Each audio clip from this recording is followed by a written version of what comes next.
out.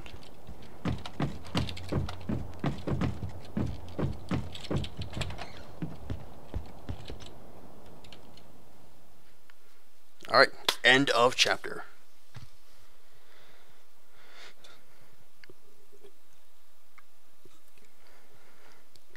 Balls and beans, huh? That's attractive. I think I'm almost done this game. I think there's only like 14 chapters. It's not going to be a very long Let's Play. Where's the phone?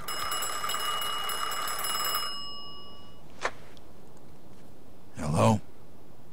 Yeah, Vito, we got a situation here.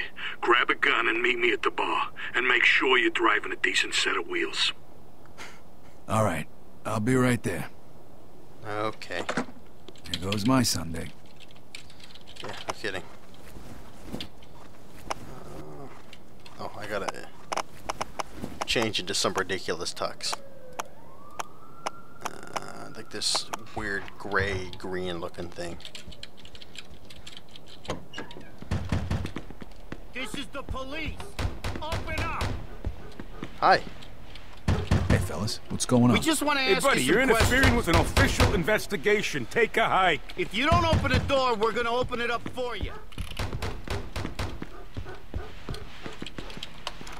So open up.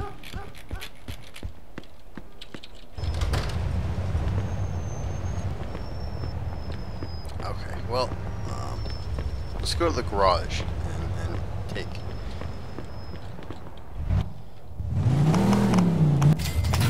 that thing. That's a nice looking car. Of course, I'll be driving it in my tuxedo.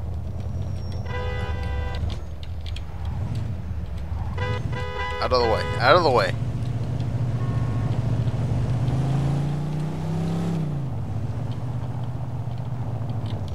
You know, I really feel like that we could have had some kind of fast travel transportation system in this game, because the one thing I really dislike about it is this driving, because I feel like it's just really artificially adding on to the length of the game.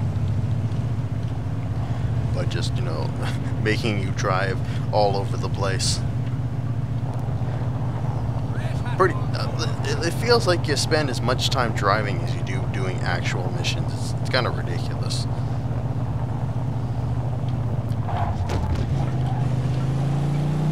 But as far as actual mission content goes, this game has some pretty cool missions thus far, and it's a pretty interesting and unique tasks that it has you doing, like cleaning toilets, for example.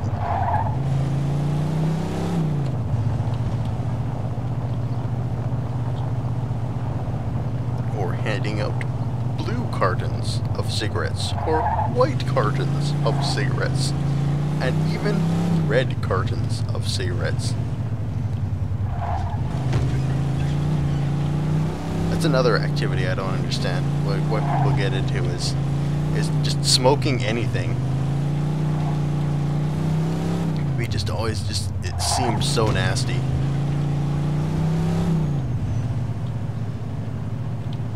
Like, have you ever kissed a girl who smokes cigarettes? It's really not a pleasant experience.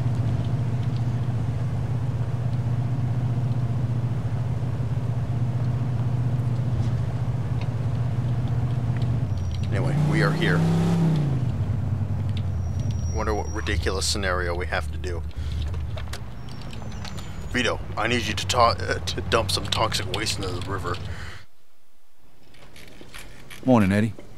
Hey, Vito. I'd like to introduce you to somebody. Vito, this is Carlo Falcone. Pleasure to meet you, Mr. Falcone. Vito?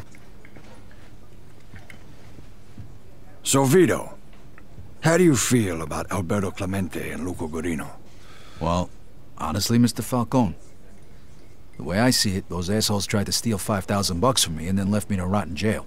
That's good, because the two of them are planning to make a move on us. So it looks like we're going to have to do something before they do something. Eddie will tell you the rest. I'm sure you won't let me down. Goodbye, Mr. Falcone. Nice to meet you, Vito.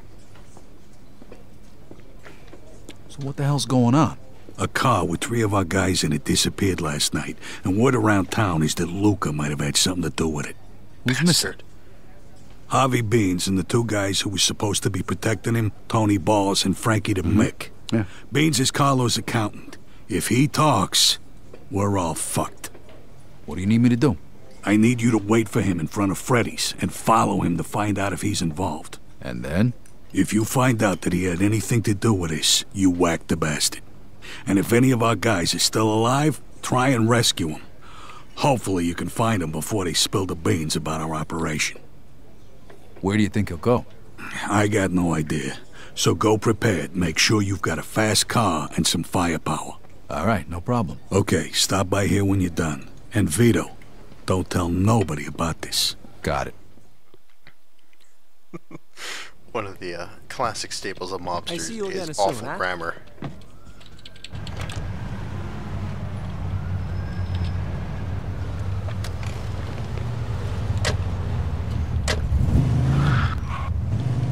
And speaking of grammar, I was actually my Russian teacher suggested to us. Can't remember the guy's name, but he suggested to us this story, and then we read it in class. It was written by kind of a Russian satirist, sort of done in the time of the Soviet Union, and the story is about 3 miners. Or anyway, it's some miners, and they're trapped in a coal mine, and they have to acquire some tongs, but Russian has a system of cases which give meaning to the words, whereas in English meaning is derived from the word order, but in Russian it's the word endings, so you have to conjugate words before you put them into sentences. This is Luca's car. Story. Now, where are you, Luca? There he is. There you are.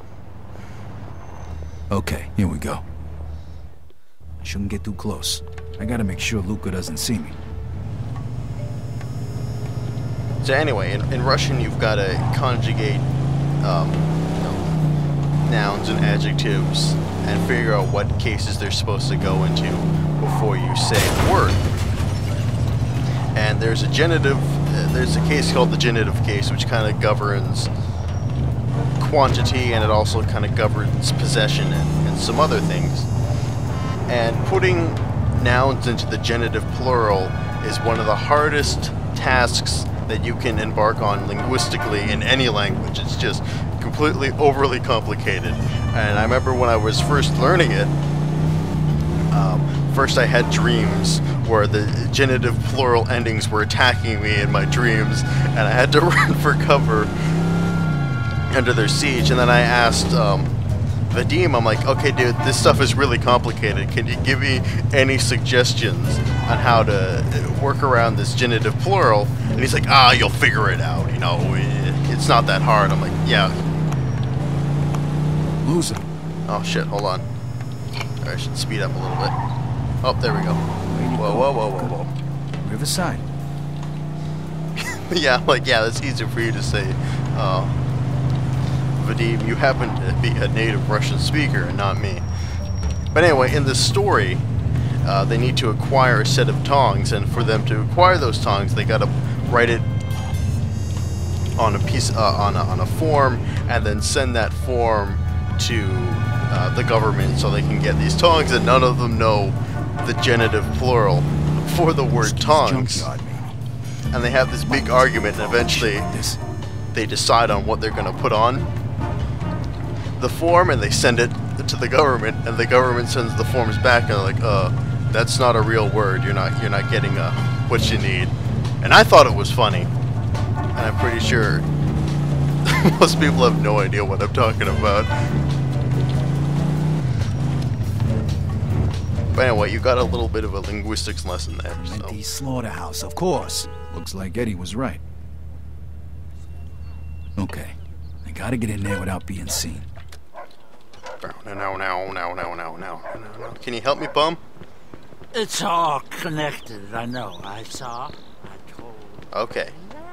Yeah, you think I'll thank you for that advice, but I don't think you're gonna help me out. What about you? Excuse me. Yeah, can I help you? You know how to get into the slaughterhouse over here? And, what would you be looking for in there?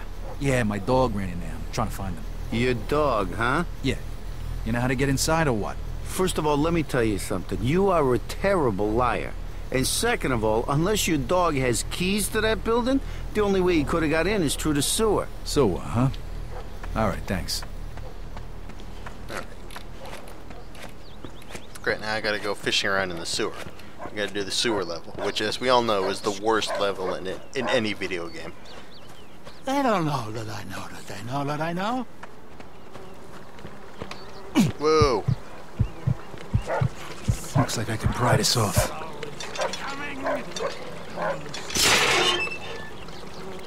It's mine. Jesus Christ, that reeks.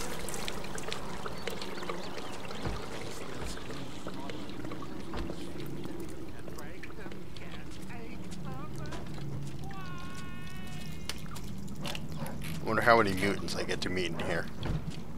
Shit, that dog could be a problem.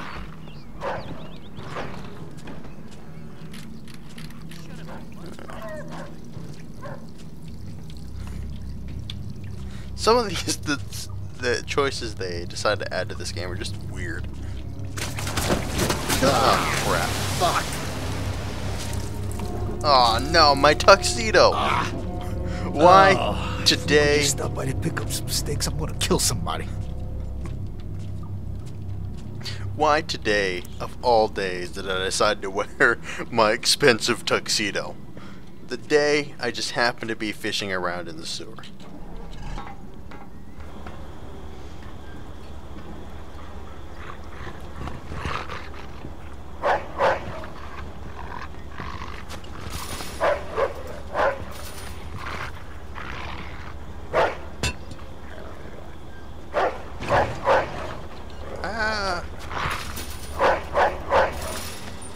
Jesus, would you shut up? What, is somebody there? Nobody there, see? So shut up before we turn you into meatloaf. Secret. What? Shit, there they are. Now I got you, you skinny little prick. What do I do? Should probably wait till that dog goes away. There he goes.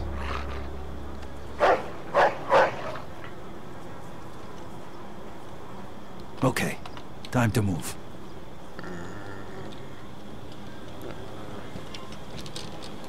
Guessing we can go this way. Alright, so when did this turn of, you know, Mafia, Prince of Persia?